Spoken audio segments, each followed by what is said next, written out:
इसलिए आपको केवल मात्र अपने आप में स्थिर रहने की आवश्यकता है।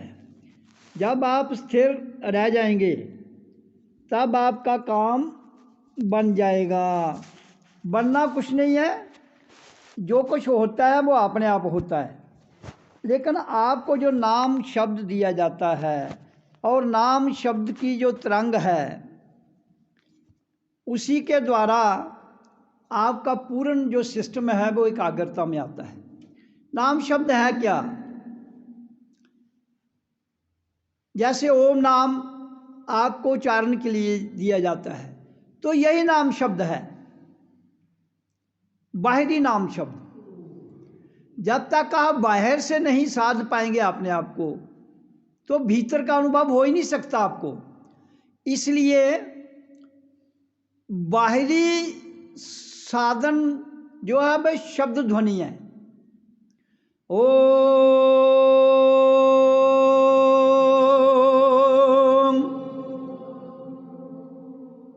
तो इस आवाज ने जब आप रिपीटेशन में करते हो, बार बार करते हो, 10 मिनट, 15 मिनट, 20 मिनट, तो इसकी रिपीटेशन जो है शब्द की, मंत्र किसको कहते हैं? किसी शब्द को बार बार करने का नाम मंत्र है। अब ओम को ही क्यों चुना गया? ये महामंत्र है, बाकी दुनिया का हर शब्द मंत्र है। आपकी गाली से लेकर आपके गाने तक, आपके गीत से लेकर आपके संगीत तक, सब मंत्र हैं। मंत्र किसको कहते हैं? जिसके अंदर तरंग है, वाइब्रेशन है, उसको मंत्र कहते हैं। तो इसलिए ये बाहर की जितनी भी तरंगे हैं, ये आपके बाहर के वातावरण को शांत करते हैं। अब इंसान के सराउंडिंग जहाँ वो पैदा हुआ है, जहाँ वो रहता है, उस धरती पर उससे पहले कितने लोग वहाँ आए और आकर चले गए, और उन्होंने क्या बोला, उन्होंने अपने जीवन में क्या क्या बोल के गए हैं। वो कहाँ गया? वो इधर घूम रहा है आपके सराउंडिंग। उनके छोड़े हुए विचार, उनकी बोली हुई वाणी, उनका किया हुआ कर्म, उनका एक्शन और रिएक्शन, वो सब कुछ जहाँ ही है। किसके द्वारा? उनकी वाणी के द्वारा, उनके शब्दों के द्वारा। वो मरता नहीं है। आवाज कभी मरती नहीं है, प्रकाश कभी मरता नहीं है, और तरंग भी नहीं मरती है। इसलिए जो मरता नहीं है उसी को ही ईश्वर, परमात्मा, अल्लाह, वाहिगुरु कहते हैं। लेकिन हमें जो सिस्टम मिला है इंसान को, इंसान ही पूर्ण परमात्मा है। कैसे?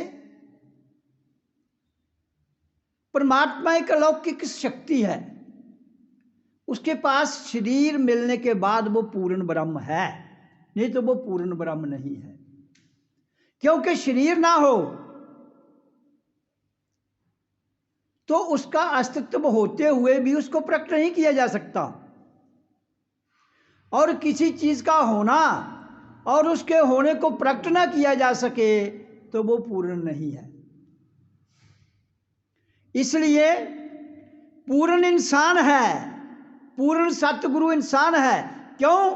कि उसके पास लौकिक ध्वनि भी है, शांत ध्वनि भी है, और अनुभूति भी है, अनुभव भी है, और अपने आप को साकार रूप में भी प्रकट कर सकता है, अपने आप को निराकार में भी ले जा सकता है, अपने आप को सूक्ष्म में भी परिस्थिति को ले जाता है।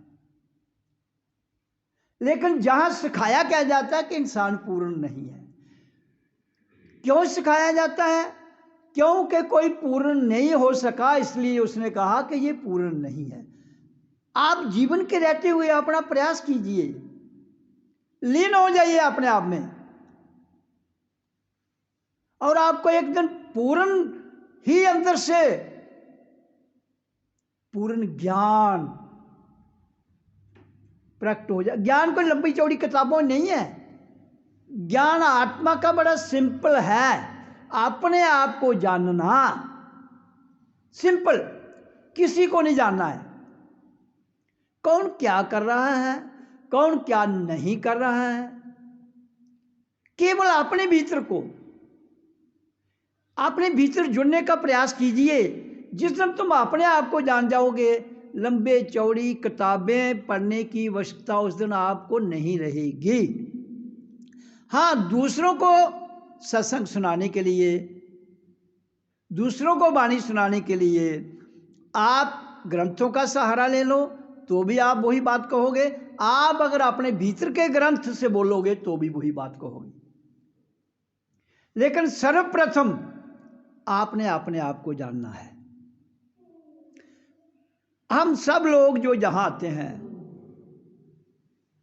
अभी सुबह चर्चा हो रही थी, कह रहे थे कि मन किसी का कंट्रोल में नहीं होता है। मन को कंट्रोल किसने कहा करने के लिए तुम्हें? मैंने कभी नहीं कहा मन को कंट्रोल करो।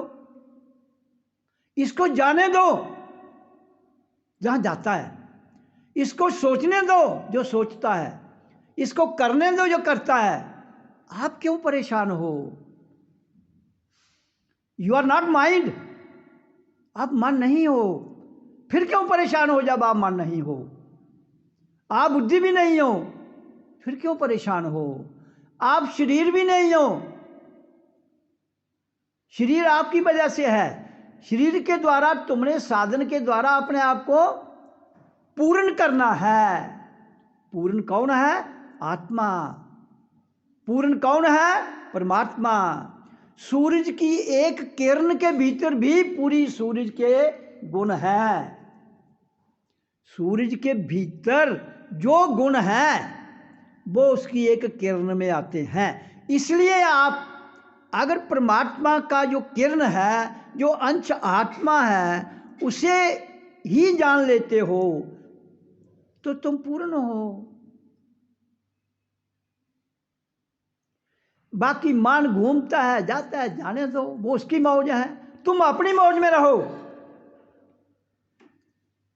केवल अपनी मौज में जीना सीख जाओ। ना मन कुछ आपका बिगाड़ेगा, ना बुद्धि कुछ आपका बिगाड़ेगी। आएंगे जाएंगे विचार, आएंगे जाएंगे, आएंगे चले जाएंगे।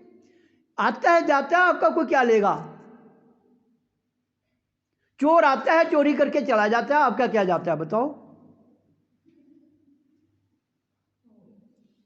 कोई आता है आपसे प्यार करके चला जाता है, आपका क्या गया? कोई आता है सत्संग सुना के चला जाता है, आपका क्या जाता है? आप अपने आप में रहने का प्रयास करो। जिस दिन तुम अपने आप में रहने का प्रयास करके उसमें ठहर जाओगे, तुम पूर्ण हो जाओगे। ना तो विचारों को रोकना है, ना तो मन को रोकना है, ना बुद्धि को रोकना है। किसी को रोकने की जरूरत ही नहीं है। ये जिस तल पर हैं उस तल पर ही रहने दो। आप इनके साथ उलझ के इनको हवा मत दो।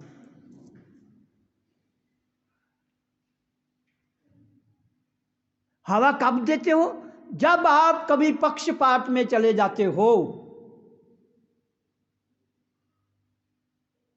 इसलिए द्वंद्व, द्वैत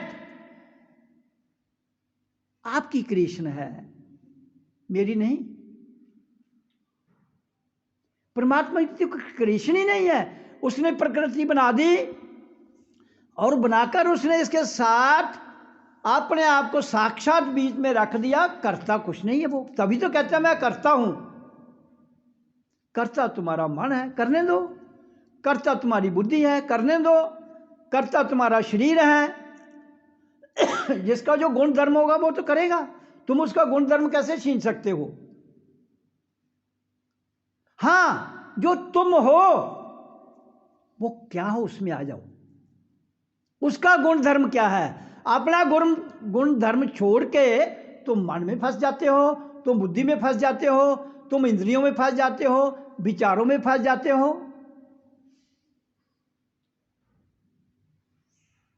केवल अपने आप को ही जानना है, अपने आप से मिलना है, अपने आप से बात करनी है। अपने आप में शांत नहीं रहता है मत रहो। मन नहीं शांत रहता है, जा उठकर रहो, क्या बिगाड़ेगा आपका? तो इसलिए सत्संग का अर्थ क्या है? भीतरी यात्रा। शब्द ने बाहर की यात्रा को आपके समक्ष जो वाइब्रेशंस बाहर से आती हैं उनको रोकना है, यह शब्द का काम है। वो रोक देगा।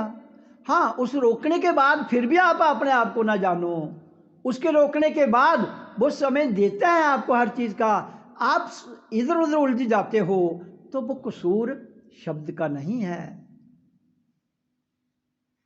वो आपका कहीं ना कहीं जो सिस्टम है वो जैसे चल रहा है चलने दो। मैं कहूँ सूरज सुबह इधर से निकलता है इधर चला जाता है, मैं कहूँ नहीं भाई इधर से मत निकल इधर नहीं जा, तो वैसा तो होगा नहीं भाई, वो प्रकृति का निजाम है, वो होगा।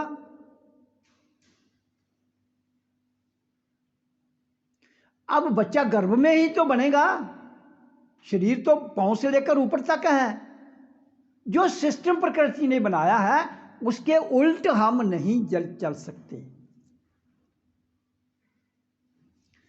और ना ही हमने उसे छेड़ना है। वो जैसा है वैसा उसको रहने दो, केवल अपने आप में आइए, आप अपने आप में,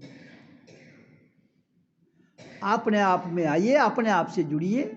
उसके लिए नाम शब्द दिया जाता है, उसके लिए ही ध्यान समाधि की चर्चा की जाती है। एकांत ध्यान कब लगता है? जब आप लाखों में बैठ के भी एकांत में अपने आप से जुड़े हुए हैं, ध्यान वहां भी लग जाएगा। हाँ, जब नहीं लगना हो तो आप घर बार छोड़ के जंगल में चले जाइए, नहीं लगेगा। इसलिए दुनिया में कुछ अच्छा या बुरा नहीं है, केवल अपने आप को साधने का प्रयास करो। सत्संग में अभी बताया गया कि अभ्यास जी, देखो अगर आपने 100 साल जीना है, 100 साल तक भजन करना है, मतलब जब तक आप हैं, 100 हैं, 200 हैं, 60 हैं, 50 हैं, 80, 90, जितना भी है, आपको भजन नहीं छोड़ना है। भजन नहीं छोड़ने का अर्थ क्या है? पहले तो क्रियात्मक रूप में किया जाएगा, फिर अक्रिया रूप में अंदर से ही चर्चा आती है सत्संग में, आपको मैं भी बताता हूं, और भी जो संत महापुरुष हैं उन्होंने बताया है, और वर्तमान भी में बताया जाता है कि आपको अपने आप में अपने आप से जुड़ने की आवश्यकता है। और अपनी प्राण वायु, सीधी सी बात मैं कहता हूं, ओम के द्वारा भी प्राण वायु बाहर जा रही है। वहां दो बातें आपकी मदद कर रही हैं, एक है ध्वनि जो मरती नहीं है,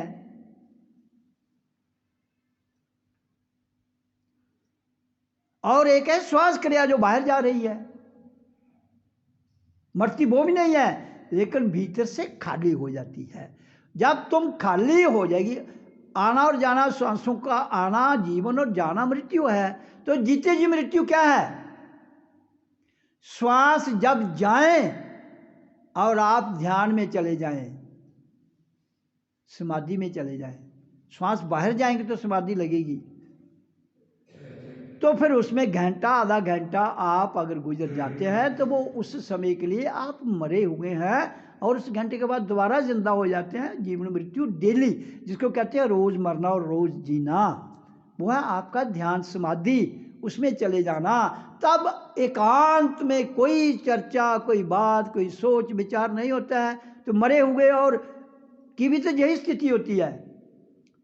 लेकिन ये मृत्यु संतों ने कही है, एक मृत्यु है सांस चला जाता है फिर वो वापस नहीं आती है, वो संसार का मृत्यु है।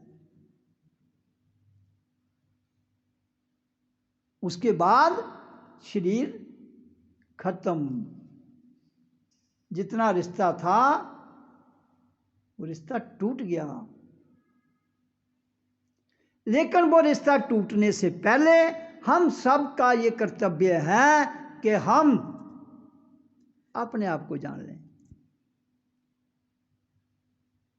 दूसरों को जानने की आवश्यकता बिल्कुल भी नहीं है। जिस दिन तुम दूसरे के चक्कर में पड़े, कोई भी, उसी वक्त मन की वृत्ति, बुद्धि की सोच इस तरह घूमते घूमते घूमते घूमते 1 2 3 4 5 घूमते घूमते लाखों विचारों में चली जाएगी। इसलिए जो 10 लाख विचार उठते हैं वो तभी शांत होंगे जिस दिन तुम अपने आप से बात करोगे। और आपकी अंदर की ध्वनि जो सुनाई देती है, जब आप शांत हैं, वो सुनाई दे रही है, आपका ध्यान उससे जुड़ेगा। अभी आपको बताया गया, जैसे आपका ध्यान जुड़ेगा, आपका विचार शून्य हो जाओगे। विचार शून्य होने का अर्थ क्या है? कोई विचार नहीं आएगा, वही ध्वनि की आवाज़ आपके भीतर चलती रहेगी, आप उससे जुड़े रहेंगे, प्रकाश आपके सामने आता रहेगा, आप उसका आनंद लेते रहेंगे। वो है जागृत समाधि, वो है जागृत ध्यान। उससे आप अगर टीवी देख रहे हो तो भी फर्क नहीं पड़ता है, गाने सुन रहे हो तो भी फर्क नहीं पड़ता है, बातें कर रहे हो तो भी फर्क नहीं पड़ता है। मैं उस समाधि और ध्यान की बात बताता हूँ, जागृत ध्यान, जागृत समाधि। लेकिन तुम्हें इन सब समाधियों से, ध्यान से क्रॉस करना पड़ेगा। जैसे संकल्प, विकल्प, निर्विकल्प, शून्य, महाशून्य, फिर कैवल्य, फिर जागृत। तो हमने इन स्टेजेस से गुजरकर जागृत समाधि में जब चले गए, आप पर कोई बाइंडिंग नहीं रहेगी। हजारों विचार आए, आपका कुछ बिगाड़ नहीं पाएंगे, क्योंकि जिस दुनिया में तुम रह रहे हो वहाँ विचार भी हैं, वहाँ बातें भी हैं, वहाँ कहानियाँ भी हैं, वहाँ प्लस माइनस भी हैं, वहाँ नफा नुकसान है, वहाँ राग द्वेष भी है। वो थोड़े खत्म होगा, लेकिन तुम उससे ऊपर चले जाओगे, तुम्हें वो प्रभावित नहीं कर पाएंगे। उठते हैं, उठते रहें, क्या बिगाड़ेंगे? जब तुम किसी चीज़ से ऊपर आ गए हो, आपके नीचे वो बह रहा है, जब कभी कभी आप भी उससे लिफ्ट जाते हो, तो वो आपका बिगाड़ थोड़े पाएगा। एक जहाज पानी पर तैर भी सकता है और पानी के ऊपर उड़ भी सकता है। वो तैरेगा तो पानी पर तैरेगा, तभी उसका कुछ नहीं बिगड़ने वाला है, और जब वो ऊपर उड़ेगा तो उससे परे है, उसके साथ भी अगर आ सकता है तो उसको तब भी फर्क नहीं है, क्योंकि उसके उड़ने की क्षमता कभी खत्म नहीं होती है। इसलिए ये शरीर तुम्हारा वो जहाज है जो इस धरती में, इस संसार से जुड़ा हुआ तैर रहा है, लेकिन इसके भीतर जो आत्मा है, जब तुम उससे जुड़ जाते हो, उसको पहचान लेते हो, उसको जान लेते हो, उसको रियलाइज कर लेते हो, उसका अनुभव कर लेते हो, तो तुम कभी भी इससे अलग हो सकते हो, उड़ सकते हो। तुम्हारा कोई कुछ बिगाड़ने वाला नहीं है, ना जहाँ को कोई देवी देवता आपका कुछ बिगाड़ सकता है, ना यहाँ की कोई शक्ति कुछ बिगाड़ सकती है। उसी को अकाल मृत्यु कहा गया है, उसको अकाल मूर्त कहा गया है।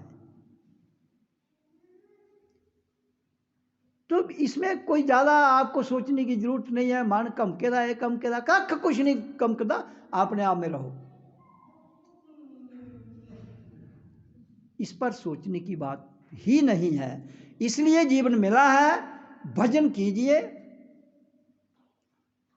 भजन करते करते जागृत अवस्था में जिस दिन चले जाओगे, उस दिन तुम्हारी यात्रा सफल हो जाएगी। उसके बाद तुम क्या करते हो, क्या नहीं करते हो, वो तुम्हारा करने और ना करने में कोई भी फर्क ना रहेगा।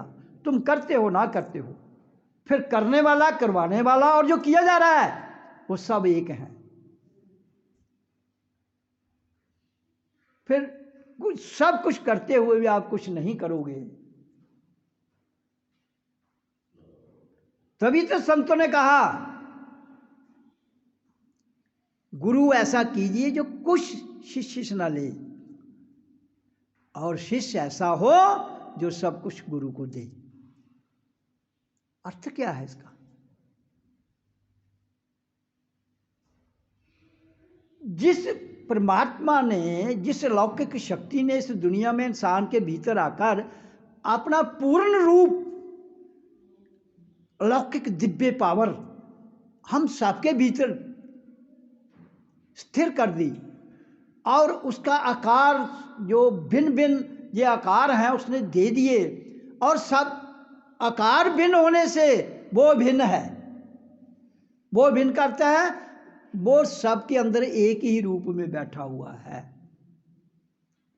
हाँ, अगर हम नहीं देख सकते हैं तो कहीं ना कहीं हमारे शीशे पर मैल है। तो दर्पण जो हमारा अंदर का है, मैल भाई जिस दिन हट जाएगी, मैल हटाने के दो ही तरीके हैं, अपनी प्राण वायु को बाहर फेंक देना, पूर्णता, पूर्ण खाली होना, जो पूर्ण खाली हो जाएगा। और खाली करने का आपके पास कोई तरीका नहीं है। ओम नाम की ध्वनि ये दोनों काम करती है, बाहर की शक्तियों को रोकती है और प्राण वायु को आपके भीतर से खाली कर देती है। और जब प्राण वायु खाली हो गई और बाहर की शक्तियों को आवाज ने रोक लिया, क्योंकि बाहर तो आवाजें गूंज रही हैं ना वाइब्रेशन में, तो बाहर की आवाज, ओम शब्द की आवाज उन वाइब्रेशन को रोकेगी। और भीतर जब आप जाएंगे तो आप अकाल पुरख से मिल लेंगे। अकाल पुरख कहीं नहीं, आपके भीतर है। अकाल मृत्यु आपके भीतर है। जब उसको जान लेंगे, आपका मकसद पूरा धरती पर जिसके लिए आए थे वो काम पूरा हो गया। बाकी रहा शादी करनी नहीं करनी, बच्चे पैदा करने नहीं करने, ये तो अपना अपना इशू है। चाहता है कोई तो करो, नहीं चाहता तो नहीं करो, कोई पाबंदी नहीं, नो बैरियर,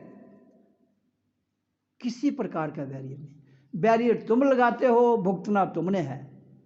जाल तुम बुनते हो, भुगतना तुमने है।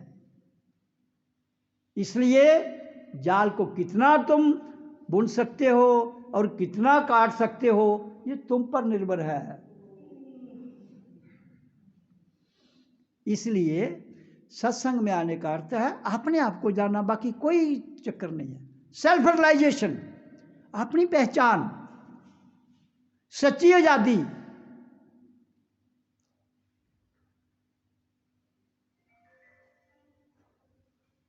तो इसलिए अगर कोई कहता है कि मुझे संसार में रहना है और रहते हुए ही अपने आप से मिलना है, तो मिल सकता है। आप गृहस्थ में रहो, आप कहीं भी रहो, उसके लिए कोई कंडीशन नहीं है, नो कंडीशन। हाँ, आपके अंदर तड़प कितनी है, आपके संस्कार कितने प्रबल हैं, आप अपने आप को कितना, अगर पुराने संस्कार इतने प्रबल नहीं है तो आपको अगर कोई ऐसा संत महापुरुष मिलता है जो आपके संस्कारों को ऊंचा उठा सकता है, जरूर उसकी संगत कीजिए, जरूर, ताकि आपका जीवन बदल जाए। इधर संसार में आप कहोगे कि दुनिया कोई काम छोड़ेगी या ना छोड़ेगी, इन्होंने क्या करना है क्या छोड़ना, उसको हम कुछ नहीं कर सकते। हम अपने बच्चों को नहीं कुछ कह सकते, पैदा हमारे ही खून से हुए, लेकिन वो भी कई बार क्या हमारी बात सुनने को तैयार नहीं है। आप वो क्यों सुने तुम्हारी, तुम अपनी सुनो भाई, तुम्हें उनका चक्कर क्या पड़ा है, मुझे ये बताइए ना। कहते हो बच्चे बात नहीं मानते हैं, बहुत अच्छी बात है, नहीं मानते हो, मैं तो कहता हूं तुम अपनी नहीं मानते हो, वो तुम्हारी क्यों माने। फिर कहते हो जी बच्चे खराब हो रहे हैं। कोई खराब नहीं है, आप अपनी नहीं सुनते हो, दूसरों की तो छोड़ो। जिस दिन अपनी सुन लोगे उस दिन तुम्हारे बच्चे भी अपनी सुनेंगे। इसलिए हम किसी को दोषी नहीं ठहरा सकते, सारी क्रिएशन हमारी है और दोष हम कहते हैं भगवान को देते हैं, उसने ऐसा कर दिया। मजे स्वजम लेने, दोष दूसरों को देना, ऐसा नहीं चलता। ये जीवन बड़ा सरल सा जीवन मिला है, सरल। आपको इतना पुचीदा बना दिया है इंसान ने इसको, इस सरल जीवन को इतना पुचीदा, इतना गड़बड़। इसलिए जीवन के रहते हुए सत्संग में आने का अर्थ है बी सिंपल इन लाइफ, और अपने आप को पहचानने का प्रयास करो। बाकी रहा किसी को कुछ हो जाता है, कोई हो जाता है, होने दो, तुम अपने आप को जानो। जिसने इतनी बड़ी रचना की है वो हमारे रास्ते के छोटे छोटे तिरागों को उसके आगे टिकते ही नहीं है, लेकिन होगा हमने खुद बनाया हुआ है।